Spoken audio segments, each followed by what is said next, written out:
Bienvenidos estudiantes de grado décimo a una nueva clase de ciencias sociales.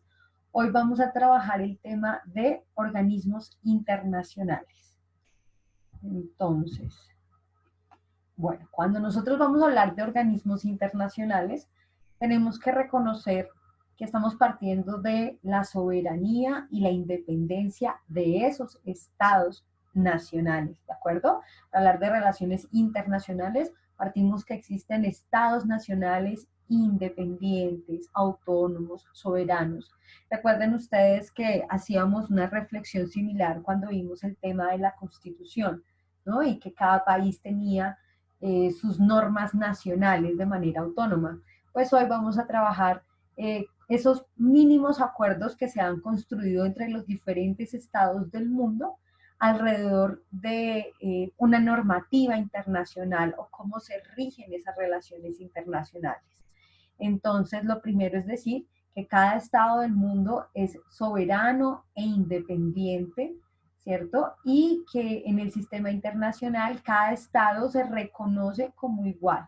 O sea, todos los estados del mundo pues tienen derecho a manifestar sus propuestas a voz y a voto, y ya lo vamos a ver más específicamente cuando profundicemos pues en la principal organización internacional que existe.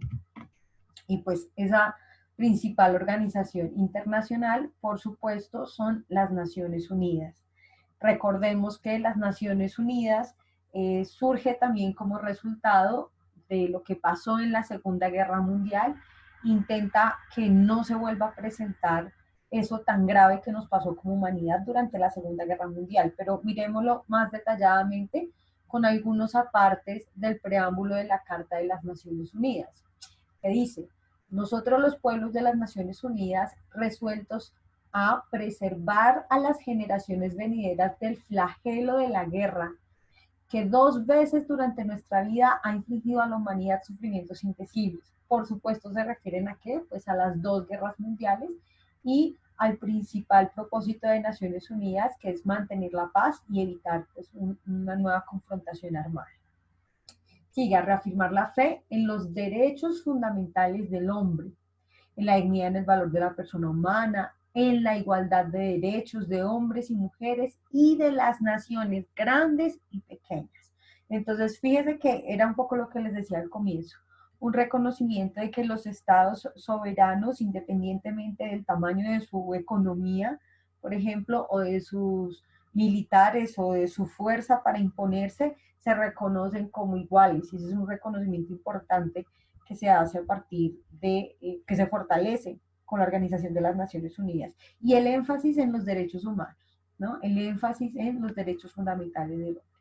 Y con tales finalidades invita a practicar la tolerancia y convivir en paz como buenos vecinos y a unir las fuerzas para el mantenimiento de la paz y la seguridad internacional. Hemos decidido unir nuestros esfuerzos para hacer la Carta de las Naciones Unidas y establecer una organización internacional que se denominará las Naciones Unidas. Entonces, ¿cuáles son los organismos principales de esa organización de las Naciones Unidas? Entonces tenemos en el centro, y lo puse así como más resaltado, la Asamblea General de las Naciones Unidas, por supuesto. Entonces la Asamblea General es el espacio pues, de debate, de diálogo, de deliberación de los Estados miembros de las Naciones Unidas, que en este momento son 193 estados del mundo, ¿no? Ahí se reúnen, debaten, dan las principales directrices de lo que tiene que hacer la organización. Importante, la próxima Asamblea General de las Naciones Unidas comienza el 15 de septiembre de este año 2020. Entonces vamos a estar muy atentos a ese evento, a lo que digan los representantes del mundo, ¿no? En esta situación excepcional que estamos viviendo como humanidad. Pero bueno, ese es el principal órgano, la Asamblea General de las Naciones Unidas. Y hay otros órganos importantes. Uno de ellos, el Consejo de Seguridad. Este Consejo de Seguridad, bueno, va a tener en la práctica unas cuestiones un poquito complejas. ¿Cuáles? El Consejo de Seguridad tiene 15 Estados miembros con voto, ¿sí? Pero de esos 15 Estados miembros, 10 los cambian los rotan, pero hay 5 estados que tienen su puesto permanente en el Consejo de Seguridad desde que se creó la Organización de las Naciones Unidas, ¿no? Y esos 5 miembros permanentes pues votan como los demás, pero también tienen derecho al veto. ¿Cómo así que derecho al veto? Es decir, estos 5 países pueden bloquear o pueden oponerse a una decisión que tome el Consejo de Seguridad. Las decisiones del Consejo de Seguridad pues, son muy importantes porque pueden pasar, por ejemplo, por si las fuerzas de las Naciones Unidas tienen que intervenir en un país o no, por ejemplo. ¿Cuáles serían esos 5 países miembros? Eso sí, en sus apuntes ténganlo muy claro. ¿Cuáles son esos 5 países que son, que tienen su puesto permanente en el Consejo de Seguridad de las Naciones Unidas? Les voy a dar pistas. Tiene que ver, por supuesto, con los países que son potencias en el mundo y que han estado involucrados en los principales conflictos internacionales. Entonces ustedes mentalmente vayan haciéndose como una idea de cuáles serían esos países, ¿cierto? Inclusive les voy a pedir que en 10 segunditos rápidamente ustedes se imaginen, bueno, países potencias, cuáles serían esos 5 miembros permanentes del Consejo de Seguridad y los escriban. Y ahorita miramos si son o no son. Entonces escríbanlo. Para usted, ¿cuáles serían esos 5 miembros permanentes del Consejo de Seguridad que son potencias militares, que también son potencias económicas, ¿cierto? A nivel histórico. Hagan ahí su listado preliminar y vamos a empezar con ese top 5 a aclarar cuáles son. Número 1, me imagino que todos acertaron. Estados Unidos. Sí, por supuesto. Estados Unidos es un miembro permanente del Consejo de Seguridad de las Naciones Unidas.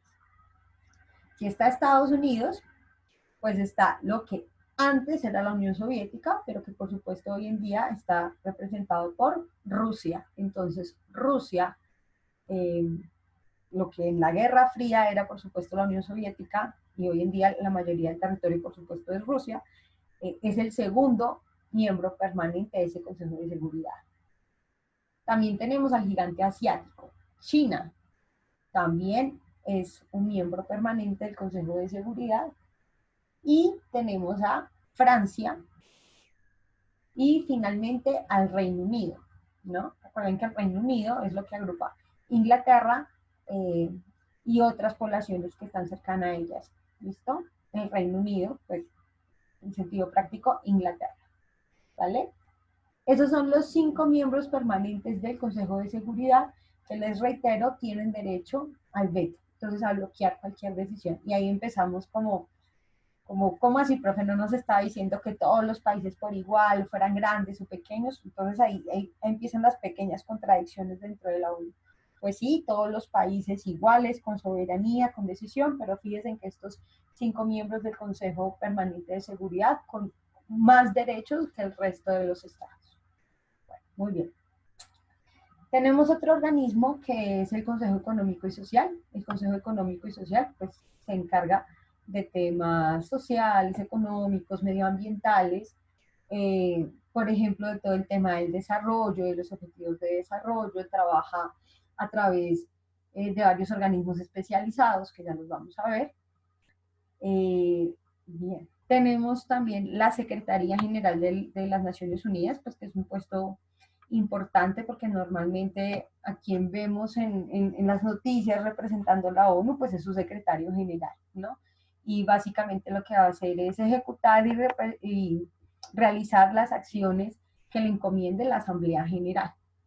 Tenemos una Corte Internacional de Justicia que se estableció para solucionar, para dirimir conflictos entre los estados, ¿no? Porque fíjense ustedes, el espíritu de la ONU, pues es que esos conflictos que antes se solucionaban por la fuerza, cualquier diferencia internacional, entonces en lugar de estar invadiendo países, enviando los tanques, enviando el ejército, enviando la fuerza, se puedan solucionar los conflictos a través de formas pues no violentas. Entonces, por supuesto, pues hay una Corte Internacional de Justicia para dirimir los conflictos que hay entre los países. Y desde la fundación de las Naciones Unidas se propuso este último organismo que yo lo tengo como con una letra itálica, ya les explico por qué, que es el Consejo de Administración Fiduciaria. ¿Por qué lo tengo como con una letra distinta? Porque este Consejo de Administración dejó de funcionar en 1994. El propósito que tenía este Consejo de Administración era estar pendiente de unos países que todavía no habían tenido la independencia y que estaban sujetos a la administración de otros estados, justamente esos 5 estados que tienen puesto permanente en el Consejo de Seguridad.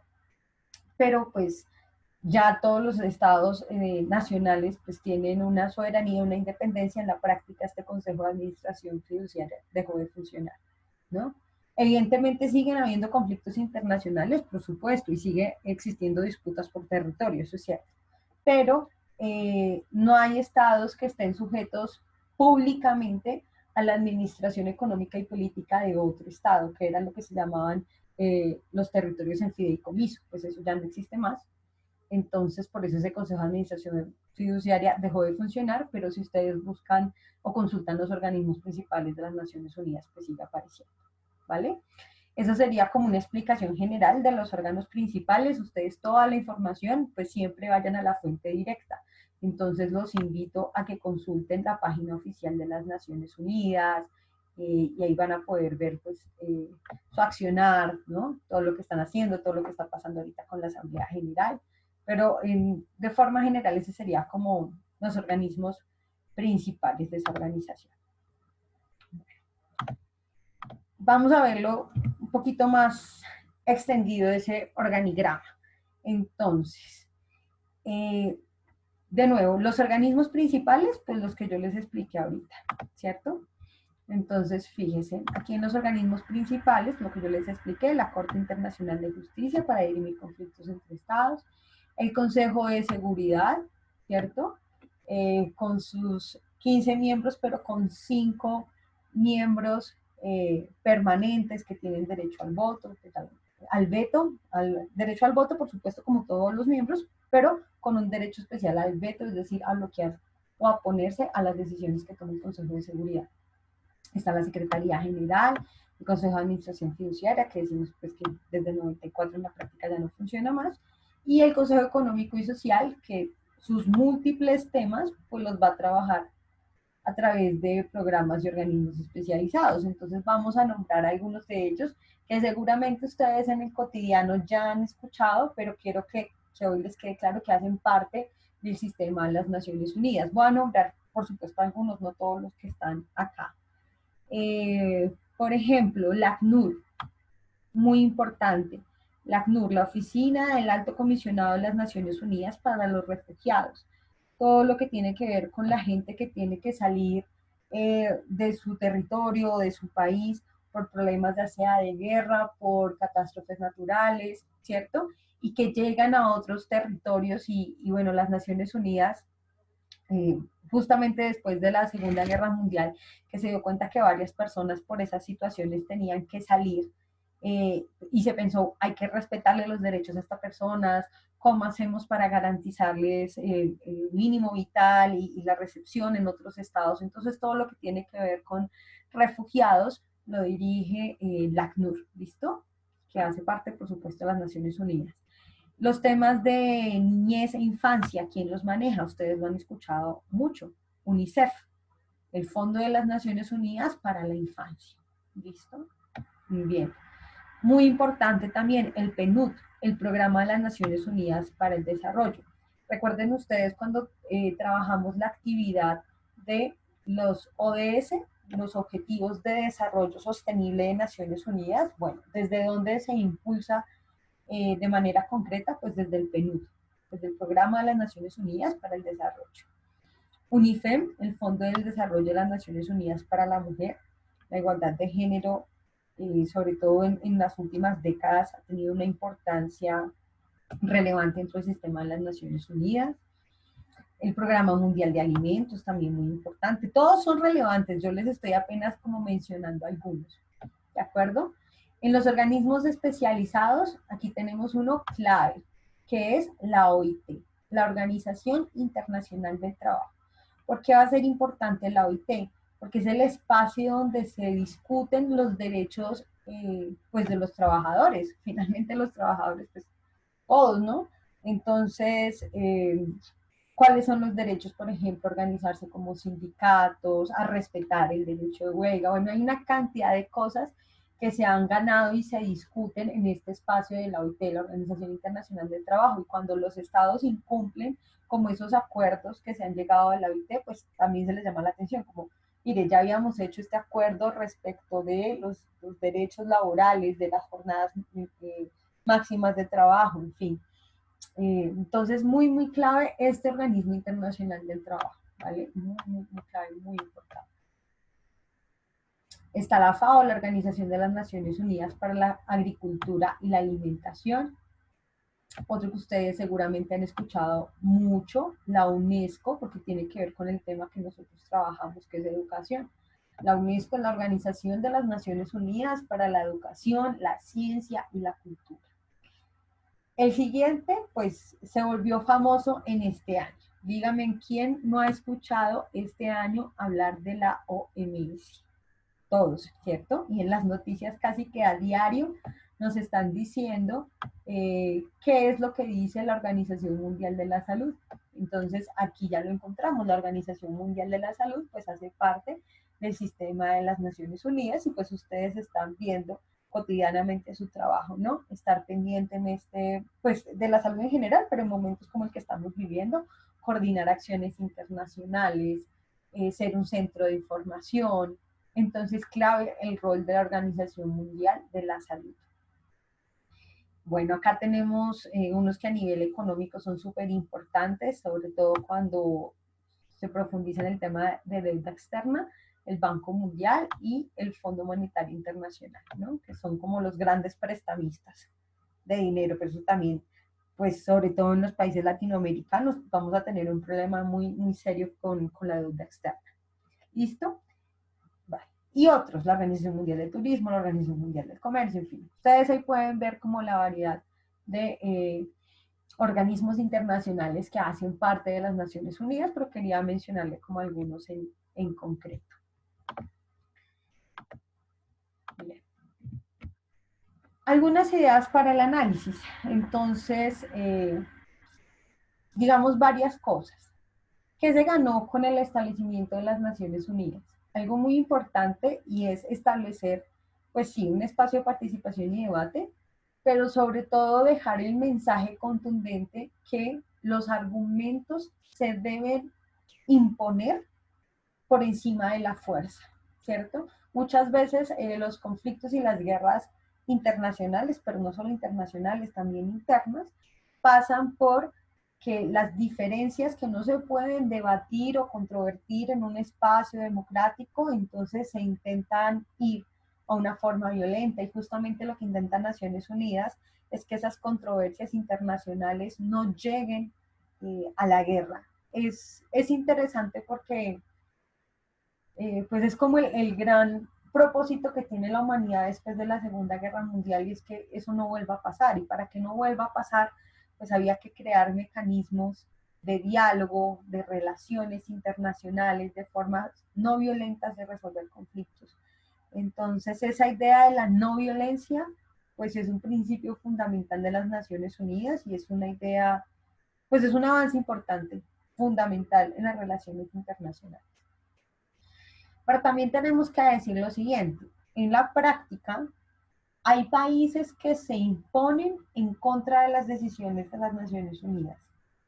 Y entonces, pues no de gratis, yo les puse la imagen de la bandera de los Estados Unidos en ese punto. Porque fíjense ustedes, Estados Unidos, les menciono un caso, por ejemplo, cuando fue a hacer la invasión a Irak, supuestamente porque Irak tenía armas de destrucción masiva, pero entraron los representantes de las Naciones Unidas, nunca encontraron esas armas, le dijeron a Estados Unidos, su invasión no está justificada de ninguna manera, ¿cierto? Y Estados Unidos, a pesar del voto negativo del Consejo de Seguridad, decide hacer la invasión a Irak, ¿no? Entonces, en la práctica se saltó esa decisión. O lo que ha pasado recientemente con el gobierno de Donald Trump. El gobierno de Donald Trump norteamericano se ha caracterizado por digamos, por no respetar los acuerdos internacionales que se habían construido. Por ejemplo, los acuerdos internacionales que tenían que ver con protección al medio ambiente, ¿sí? Ya habían unos acuerdos internacionales y Estados Unidos se los pasa por encima. O, por ejemplo, cuando las Naciones Unidas le dice los derechos humanos son universales y usted los tiene que respetar, y Estados Unidos dice sí, pero en las cárceles que yo mantengo en Irak, allá no se respetan los derechos humanos y no pasa nada. O en Guantánamo, que es una parte que controlan en territorio cubano, que también tienen presos, hay serias violaciones de derechos humanos y, digamos, nadie tiene la fuerza como para imponerse a Estados Unidos. Entonces esas son algunas críticas que hay, como que en teoría todos somos iguales, pero en la práctica hay países que se siguen imponiendo. Con todo, es preferible que exista ese escenario internacional a que no exista, por supuesto. O sea, darse la oportunidad de que exista ese debate y ese control internacional, pues es muy, muy importante. ¿Listo? Pero no hay que perder de vista que todavía hay muchas cosas por mejorar. Por ejemplo, que algunos estados que son potencia, como Estados Unidos, se quieran pasar toda la normatividad internacional por encima, ¿cierto? Bueno. Y otra idea clave para el análisis es que este organismo internacional, o este nuevo sistema de las Naciones Unidas, le va a dar una importancia fundamental al tema de los derechos humanos como referente de acción internacional. Entonces, fíjense que los derechos humanos, pues digamos, hayan tenido su evolución en los siglos anteriores, pero lo que va a pasar con las Naciones Unidas, eh, cuando se hace la Declaración Universal de Derechos Humanos, era manifestar un propósito de que esos eran los mínimos que teníamos como acuerdo civilizatorio, ¿sí? Que esos eran los mínimos, o sea que ningún país del mundo se debería regresar al tema de la esclavitud, por ejemplo, que no debería haber pena de muerte, ¿sí? Sino que esos derechos fundamentales mínimos era una aspiración para todos los seres humanos y también es un avance en el sentido de reconocernos como humanidad, como género humano, como iguales. Entonces, a partir de esa idea también, pues hay una crítica muy fuerte al racismo. Recuerden ustedes, por ejemplo, que el racismo fue una justificación de alguna manera de los colonizadores para creer que ellos eran mejores. Entonces nosotros lo vivimos en nuestra colonización americana, ¿no? Hacernos creer que la población indígena que vivía en América era menos, hacernos creer que la población que ellos esclavizaron en África y la trajeron aquí eran menos que los europeos, ¿no? Entonces el racismo era todo un discurso de superioridad racial pues que estaba justificado únicamente en los intereses económicos de las potencias, pero ninguna otra justificación había. Entonces ya con las Naciones Unidas y con el tema de derechos humanos, la igualdad, por ejemplo, se reconoce como un ideal a seguir, ¿no? Entonces todas esas estructuras y ese pensamiento racista pues empieza a perder fuerza y la gente entre más se involucra con el tema de los derechos humanos va entendiendo cuáles son esos mínimos civilizatorios que debemos aspirar como humanidad. ¿Sí? Las libertades individuales, la vida, la igualdad, la dignidad humana, toda una aspiración para que entendamos que como humanidad no se trata, que vivir, digamos, no es únicamente pues, respirar, comer, estar vivo biológicamente, sino tener dignidad, ¿cierto? Dignidad humana, poder vivir de acuerdo a sus propias condiciones, convicciones y tener unas condiciones también mínimas pues, de subsistencia, ¿cierto? Entonces, en términos generales, los derechos humanos van a jugar un papel preponderante en esta nueva forma de organización internacional. Bueno, entonces con estas ideas vamos a ver cuál sería nuestra actividad de cierre. En esta actividad de cierre, chicos, vamos a hacer, digamos, una única entrega, pero esa entrega va a tener 3 puntos y cada punto va a valer el 30% de su calificación y el 10% va a ser la autoevaluación. ¿Listo? Entonces vamos a explicar punto a punto cómo usted va a desarrollar esta última entrega de sociales. Entonces, primer punto, profundizar en un organismo especializado de las Naciones Unidas y explicarlo a través de un infograma u otra forma creativa. Entonces recuerden cuando mencionamos esos organismos especializados, la FAO, UNICEF, el PNUD, todos los que nosotros mencionamos, usted profundice en cómo está organizado y qué hace alguno de ellos. Mi consejo, identifíquese con un tema que a usted le llame la atención. ¿Sí? Por ejemplo, a mí me gustaría, no sé, me gusta mucho el tema del comercio. Vaya, investigue cómo funciona la Organización Mundial del Comercio. No, a mí me gusta mucho el tema del desarrollo y me gustó mucho el tema de los objetivos de desarrollo sostenible. Quiero saber más sobre eso. Bueno, investigue sobre el programa de las Naciones Unidas para el Desarrollo, el PNUD. ¿Mm? No, a mí me gusta muchísimo el tema de la salud. Bueno, pues profundice en el tema de la OMS, ¿no? La Organización Mundial de la Salud. A mí me llama muchísimo la atención el tema de la infancia, me gustaría trabajar en algo relacionado con ese tema, pues profundice cómo funciona UNICEF, ¿de acuerdo? Entonces la idea es que usted, como de acuerdo a sus gustos e intereses personales, pues escoja un organismo de las Naciones Unidas que trabaje sobre ese tema, lo investiga y lo explica. Si quiere un infograma, si quiere a través de un mapa mental, bueno, como quiera, ¿de acuerdo? Entonces ese es el primer punto. Bueno, punto 2. Reflexiona sobre la importancia de los derechos humanos frente a las situaciones actuales que vive Colombia. Manifiesta tu reflexión en un afiche o texto de máximo 3 párrafos. Por supuesto, estamos en ciencias sociales, chicos, y en sociales la idea es analizar nuestro contexto, ¿no? Y lo que está pasando en el país en este momento, con el problema del desempleo, con la pandemia, con las manifestaciones que se dio a propósito de los abusos policiales, pues es necesario que nosotros como estudiosos de las ciencias sociales nos pensemos y nos posicionemos frente al tema. Y yo quiero que ese posicionamiento ustedes lo hagan teniendo en cuenta el enfoque de los derechos humanos, ¿no? Busquen, reflexionen, profundicen sobre qué significan los derechos humanos, pero sobre todo, cuál es la responsabilidad de los estados y de los gobiernos en la protección de los derechos humanos. Quiero que por favor, como que se lleven esa idea, cuál es la responsabilidad de los gobiernos del mundo en la protección de los derechos humanos de los ciudadanos, ¿sí? Y con ese pensamiento y viendo lo que está pasando, pues ustedes hagan una reflexión argumentada y esa reflexión argumentada la expresen de la forma que mejor consideren. Si ustedes quieren expresar esa reflexión a través de una ficha, está bien.